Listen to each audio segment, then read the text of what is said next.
صلى الله عليه وسلم خيركم من تعلم القرآن وعلمه أو كما قال عليه الصلاة والسلام.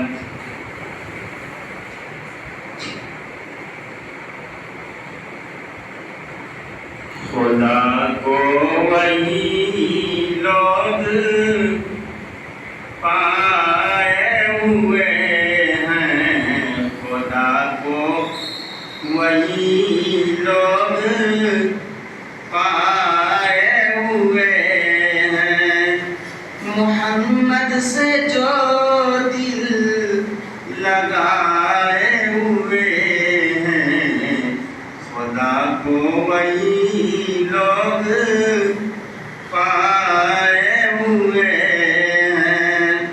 اور ہمیں تو ہے اللہ سے صرف مطلب، ہمیں تو ہے اللہ سے صرف مطلب، ہم اوروں کو دل سے بھلائے ہوئے ہیں، خدا کو وہی لوگ پائے ہوئے ہیں، محمد سے جو دل لگائے ہوئے ہیں.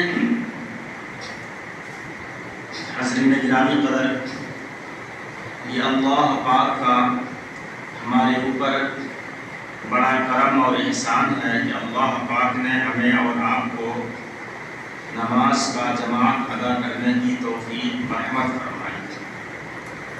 یہ اللہ پاک کا ہمارے اوپر بے حد کرم ہے اور احسان ہے.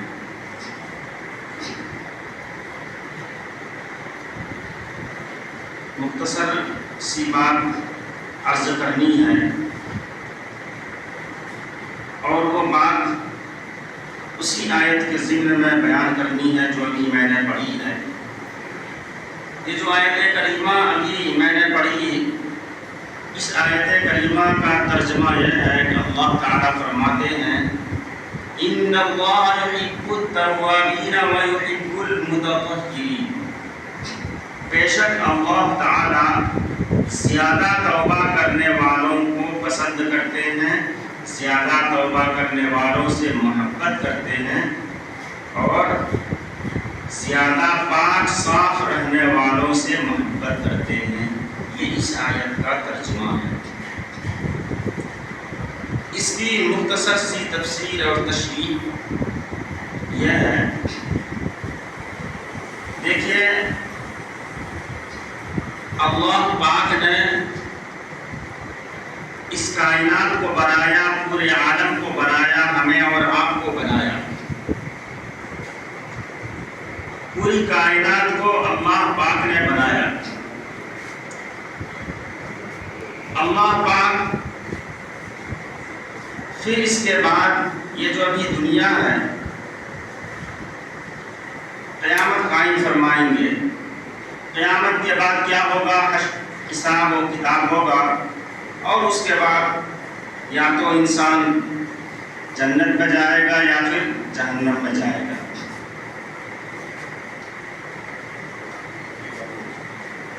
ہمیں جو اللہ پاک نے پیدا کیا ہے تو ہمیں اس پر غور کرنا ہے کہ اللہ پاک نے ہمیں کیوں پیدا کیا ہے اور ہم اس دنیا میں کس لیے آئے ہیں.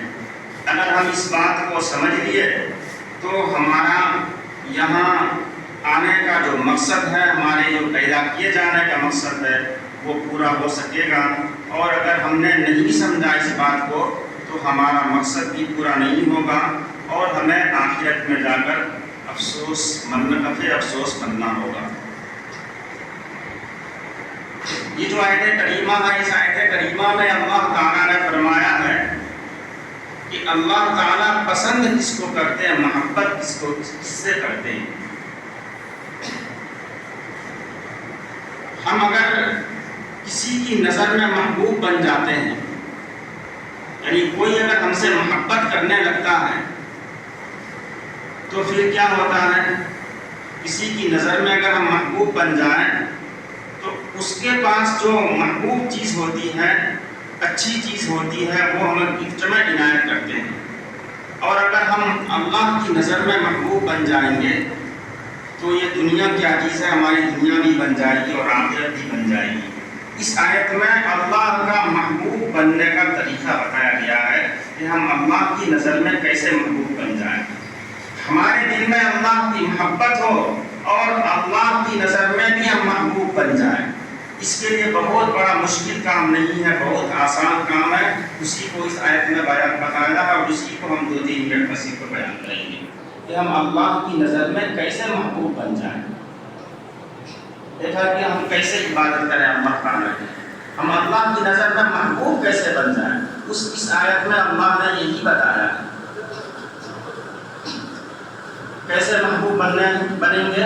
اللہ تعالیٰ نے فرمایا ان اللہ یحب التوابین، اللہ تعالیٰ زیادہ توبہ کرنے والوں کو پسند کرتے ہیں، زیادہ توبہ کرنے والوں سے محبت کرتے ہیں۔ اتنا آسان سا کام ہے، صرف توبہ کرنا ہے۔ توبہ اس صورت میں بھی کرنا ہے جب ہم سے گناہ ہوا ہو، توبہ اس صورت میں بھی کرنا ہے جب ہم سے گناہ نہیں ہوا ہو۔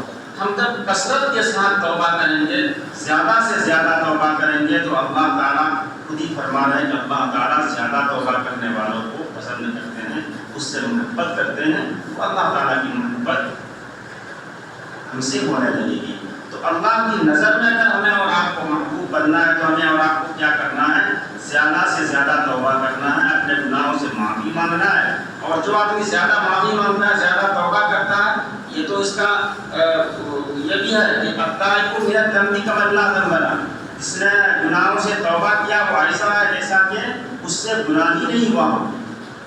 یہ تو ہے، یعنی اگر انسان ہے، انسان جو ہے بتایا گیا کہ کل بنی آدم خطاؤن، تمام انسان خطا کرنے والے ہیں، گناہ کرنے والے ہیں، ہر ایک سے گناہ ہوگا ہی ہوگا۔ اور خیر الخطائین التوابون، بہترین گناہ کرنے والوں میں سے بہتر وہ ہے جو کہ توبہ کرنے والے ہیں، وہ تو ہے۔ لیکن اس کے ساتھ ساتھ کیا بیان فرمایا گیا کہ توبہ کرنے سے صرف گناہ ہی معاف نہیں ہوتا ہے بلکہ اللہ کی نظر میں ایسا بندہ محبوب بن جاتا ہے۔ نماز کی پڑھنا عبادت ہے، لیکن نماز پڑھنے کے بارے میں نہیں کہا گیا کہ زیادہ نماز پڑھیں گے تو آپ اللہ کی نظر میں محبوب ہو جائیں گے۔ ان اللہ یحب المصلین، زیادہ نماز پڑھنے والوں کو اللہ تعالیٰ پسند کرتے ہیں یا نہیں ہے؟ مطلب یہ نہیں کہ نماز پڑھنا یا نہیں ہے، ثواب کی چیز ہے، لیکن محض توبہ کے بارے میں یہ کہا جا رہا ہے کہ توبہ جو زیادہ کرتا ہے تو اللہ کی نظر میں وہ محبوب ہو جاتا ہے۔ لہذا ہمیں اور آپ کو کیا کرنا ہے؟ ایک کام تو یہ ہے کہ اپنی نمازوں کے بعد یا جب بھی گناہ ہو جائے تب تو توبہ کرنا ہی کرنا ہے، نہیں بھی گناہ ہو تب بھی ہم اللہ سے اپنے گناہوں کی معافی مانگیں۔ صرف استغفار ہی نہیں کہ استغفر اللہ ربی من کل ذنب واتوب الیہ، صرف تو پڑھنا ہی نہیں بلکہ دل سے بھی اقرار کرنے کے ساتھ زبان سے یہ بھی ادا کریں کہ یا اللہ مجھ سے جانے انجانے میں جو بھی گناہ ہوا ہو میں معافی مانگتا ہوں، میں توبہ کرتا ہوں۔ بس اتنا سا بولنا ہے، یہ جتنا زیادہ کثرت سے بولیں گے اللہ کی نظر میں محبوب رہیں گے۔ ایک بات تو یہ ہے۔ دوسری بات کیا ہے؟ فرمایا وَيُحِبُّ الْمُتَطَهِّرِينَ، اللہ تعالیٰ کس کو پسند کرتے ہیں؟ زیادہ پاک صاف رہنے والوں کو پسند کرتے ہیں۔ جو آدمی زیادہ پاک صاف رہتا ہے اللہ تعالیٰ اس سے محبت کرتے ہیں۔ ان اللہ جمیل یحب الجمال، اللہ تعالیٰ خوبصورت ہے، خوبصورتی پسند کرتے ہیں۔ اور وہ بھی ہے کہ اللہ تعالیٰ پاک ہے اور پاکی کو بھی پسند فرماتے ہیں، وہ بھی ہے، لیکن اس کے ساتھ ساتھ یہ کیا فرمایا؟ وہ یحب المتطہرین، کلام پاک کی آیت کا ٹکڑا ہے کہ اللہ تعالیٰ زیادہ پاک صاف رہنے والوں کو پسند کرتے ہیں۔ تو پاک صاف رہنے سے کیا مراد ہے؟ ایک تو پاک صاف رہنے سے مطلب یہ ہے کہ ہمارا بدن پاک ہو، ہمارے کپڑے پاک ہوں، ہم جس جگہ پر آتے ہیں وہ جگہ پاک ہو، یہ تو ہے ظاہری پاکی اور صفائی۔ اور دوسری جو ہے جو باطنی ہے وہ ہم کو یہ ہے کہ ہمارا دل پاک صاف، ہمارے دل میں کینہ نہیں ہو، ہمارے دل میں حسد نہیں ہو، ہمارے دل میں بغض اور عداوت نہیں ہو، ہمارے دل میں گھمنڈ نہیں ہو، ہمارے دل میں کسی اور طرح کا جو ہے حرص نہیں ہو، بلکہ ہمارا دل کیا ہے؟ ہمارے دل میں اللہ کے لیے جو ہے شکر ہو، اللہ کے لیے صبر ہو۔ تو جو صفات محمودہ ہیں وہ ہمارے دلوں کے اندر آ جائیں، اور جو صفات مذمومہ ہیں یعنی برے خصائل ہیں، بری عادتیں ہیں، ان سے ہمارا دل پاک صاف ہو جائے۔